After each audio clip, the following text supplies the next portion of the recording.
जो काम 2 दिन का कर रहे हैं उनको चुनाव विभाग का हिस्सा माना गया है, उनको मुआवजा दिया जा रहा है, तो बीएलओ को बेवकूफ समझा जा रहा है। और ये अधिकारी वर्ग ने जो वादे किए हैं उसके ऊपर बिल्कुल भी वो खरे नहीं उतरे हैं। उनको हटाकर तापस बंसल जी को या उनके जैसे कोई समझदार व्यक्तियों को लगाए ताकि हमको किसी प्रकार की समस्या उत्पन्न नहीं हो। जब भी कॉल करते हैं अभद्र भाषा का प्रयोग किया जाता है और तू ता करके बात करते हैं। बंसल जी थे तो हमको मार्गदर्शन, रात को 10 बजे भी कॉल करते थे तो हमको सही मार्गदर्शन मिलता था।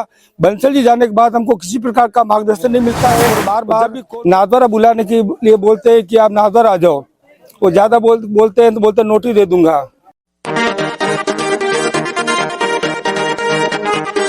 देलवाड़ा क्षेत्र के बीएलओ ने तहसील देलवाड़ा में जाकर दिया ज्ञापन और उन्हें बीएलओ से मुक्त करने की उठाई मांग। देलवाड़ा तहसील क्षेत्र के समस्त बीएलओ एकत्रित होकर तहसील कार्यालय देलवाड़ा पहुंचे, जहां पर खास तौर से बीएलओ को कार्य मुक्त करने की मांग उठाई। साथ ही उन्होंने कहा कि नाथद्वारा में उपखंड कार्यालय में तैनात कर्मचारी द्वारा उनसे अभद्रता की जाती है। इसकी पहले भी कई बार अभद्रता हो चुकी है, इसकी शिकायतें भी कर चुके हैं, लेकिन फिर भी कोई सुनवाई नहीं हो पाई है। और साथ ही यही स्थिति रही तो वे आने वाले समय में उग्र आंदोलन भी करेंगे। साथ ही उन्होंने बीएलओ का कार्य होने की वजह से उनके स्कूल व दफ्तर का कामकाज प्रभावित होने की बात रखते हुए उन्होंने कहा कि उन्हें समस्या हो रही है, इसलिए उन्हें बीएलओ के कार्य से मुक्त किया जाए ताकि उनका रूटीन का कार्य प्रभावित न हो। अब देखिए पीड़ित बीएलओ तहसील कार्यालय पहुंचकर क्या कुछ बोले, किस तरह से अपनी समस्याएं बताई और क्या कुछ उन्होंने मांग रखी। सुनिए आप उन्हीं की जुबानी। मैं देलवाड़ा बाग संख्या 181 का बीएलओ हूँ, अनिल कुमार सोनी, कि Mahatma Gandhi English medium school में कार्यरत हूँ। मैं पद से वरिष्ठ लिपिक हूँ। कई बार निर्वाचन विभाग के फॉर्म 6 नंबर 7 नंबर 8 नंबर भरते हुए कुछ समस्या होती है तो उसके लिए हम कॉल करते हैं, तो कॉल पर अब मुकेश जी द्वारा अपशब्द भाषा का प्रयोग किया जाता है और बार बार नाथद्वारा बुलाने के लिए बोलते हैं कि आप नाथद्वारा आ जाओ, वो ज्यादा बोलते हैं तो बोलते नोटिस दे दूंगा। जैसे वर्तमान में मेरे एक 8 नंबर फार्म आया था ऑनलाइन, मैंने उसको ओके कर दिया, वो बोलता है डॉक्यूमेंट लगाओ, तो मैंने उनको बोला दस्तावेज लगाऊं, क्या दस्तावेज लगाऊं, तो बोलते हैं दस्तावेज नहीं डॉक्यूमेंट लगाओ। अब मैं जानकारी चाह रहा हूँ निर्वाचन विभाग से कि दस्तावेज और डॉक्यूमेंट में क्या अंतर है, तो वो बोलता है इसी की स्क्रीनशॉट लगाओ। और छोटी छोटी बातों के लिए परेशान किया जाता है। और अब बोलते हैं जैसे फार्म नंबर 6 भरो तो पिता का आधार लगाओ। आज दिन तक हमने किसी में पिता का आधार नहीं लगाया है। नाम जोड़ने के लिए आधार कार्ड, लाइट बिल, 10वीं की अंक तालिका, फोटो लगाकर जो जानकारी होती है, मकान नंबर और उसके संबंधित का नाम वोट लिस्ट से लेकर हम ऑनलाइन कर देते हैं, होता रहता है। बंसल जी थे तो हमको मार्गदर्शन, रात को 10 बजे भी कॉल करते थे तो हमको सही मार्गदर्शन मिलता था। बंसल जी जाने के बाद हमको किसी प्रकार का मार्गदर्शन नहीं मिलता है और जब भी कॉल करते हैं अभद्र भाषा का प्रयोग किया जाता है और तू ता करके बात करते हैं और बार बार नोटिस देने की धमकी करते हैं। जबकि मेरे को करीब 10-12 साल हो गए काम करते हुए। मेरे को वर्तमान में 2023 में कलेक्टर साहब द्वारा राजसमंद जिले का टॉप बीएलओ का से सम्मानित भी किया गया था। ये जानते हुए भी नाथद्वारा के कुछ कर्मचारी जो लगे हुए हैं वो अभद्र भाषा का प्रयोग करते हैं। तो हमारा एक ही निवेदन है कि उनको हटाकर तापस बंसल जी को या उनके जैसे कोई समझदार व्यक्तियों को लगाए ताकि हमको किसी प्रकार की समस्या उत्पन्न नहीं होवे और सभी बीएलओ को सही मार्गदर्शन मिलकर सही काम होवे। नाम क्या है? अनिल कुमार सोनी। कहाँ ड्यूटी है आपकी? मैं Delwara Mahatma Gandhi English medium school में कार्यरत हूँ, वरिष्ठ लिपिक पद पर। आज दिनांक को देलवाड़ा तहसील परिसर हॉल के अंदर बूथ लेवल अधिकारी बीएलओज की एक मीटिंग आयोजित की है प्रशासन के द्वारा।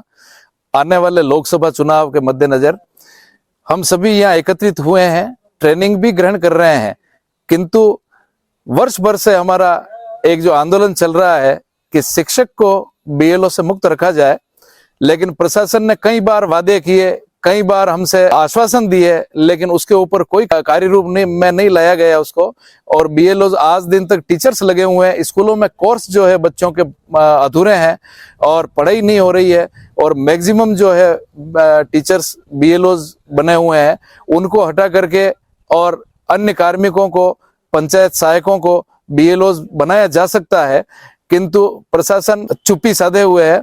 और हम सभी आज यहाँ आए हैं, लेकिन ट्रेनिंग भी ले रहे हैं, लेकिन ये हमारा प्रमुख मांग है दूसरा तहसील कार्यालय नाथद्वारा के अंदर जो कार्मिक विराजमान है उनसे कोई फोन पे बात करता है, कोई भी पूछता है, कोई समस्या पूछता है तो वो अपशब्द का प्रयोग करते हैं और छोटी छोटी चीज के लिए बोलते हैं नाथद्वारा आ जाओ। जो नाथद्वारा क्या कर्मचारी क्या इसी के लिए हैं क्या? नाथद्वारा जो फोन पे जो सॉल्यूशन हो सकता है उसके लिए नाथद्वारा क्यों दौड़ेगा कर्मचारी? ये काफी सारी दिक्कतें आ रही है। अधिकारी वर्ग ने जो वादे किए हैं उसके ऊपर बिल्कुल भी वो खरे नहीं उतरे हैं। तो निवेदन यही है कि बीएलओज का जो पद है उसको उसके ऊपर शिक्षक को उसके ऊपर नहीं लगाया जाए और शिक्षक को इस पद से हटाया जाए। शिक्षक बीएलओ नहीं रहेंगे। विद्यालय जो है और ये हमारी जो धारा है शिक्षा विभाग जो आरएसआर का नियम है उसके भी विपरीत है। ये शिक्षक को अन्य कार्यों के अंदर चुनाव कराने के लिए जा सकते हैं हम, चुनाव जो होता है 2 दिन की ड्यूटी होती है उसमें जा सकते हैं, लेकिन बीएलओज को ये कर्मचारी चुनाव आयोग का कर्मचारी भी नहीं मान रहे हैं। जो चुनाव करवाने के लिए जाते हैं वो उनकी अगर कोई ऊपर नीचे हो जाता है, एक्सीडेंट हो जाता है, डेथ हो जाती है तो उनको एक भारी भरकम मुआवजा उनके परिवार को दिया जाता है। और अभी हमारे 2 बीएलओ की डेथ हो गई अभी गत चुनाव में, विधानसभा चुनाव में, और कुछ भी नहीं हुआ। वो बीएलओ उनके परिवार जो है उनको एक भी पैसा निर्वाचन आयोग से नहीं प्राप्त हुआ है। तो वर्ष भर काम करने वाला बीएलओ चुनाव का ट्रेनिंग ले रहे हैं। हम ये 4-5 जने जो है नीचे आए हैं और अपनी बात रख रहे हैं। धन्यवाद। परेशान कौन करता है? परेशानी जो है कि स्कूल संभालना और खेल संभालना, टूर्नामेंट्सों में नहीं जा, टूर्नामेंटों में जा नहीं सकते हम ट्रेनिंग के समय में या जो अभियान चलता है उस वक्त हमारे ऊपर कार्यभार रहता है।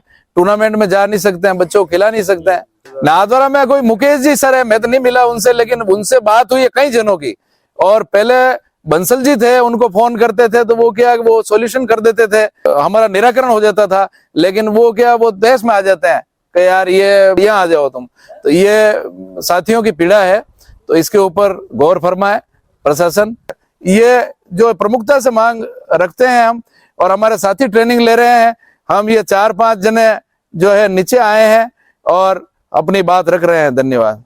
The Maruti Nandan grand, Nathdwara स्थित एकमात्र ultra luxurious 5 star hotel. Rajsamand जिले की एकमात्र 5 star hotel the Maruti Nandan grand में भोजन की स्वादिष्ट थाली अब सिर्फ 290 रुपए में। श्रीनाथ जी की नगरी नाथद्वारा में इस सुनहरे अवसर का आनंद अवश्य उठाएं।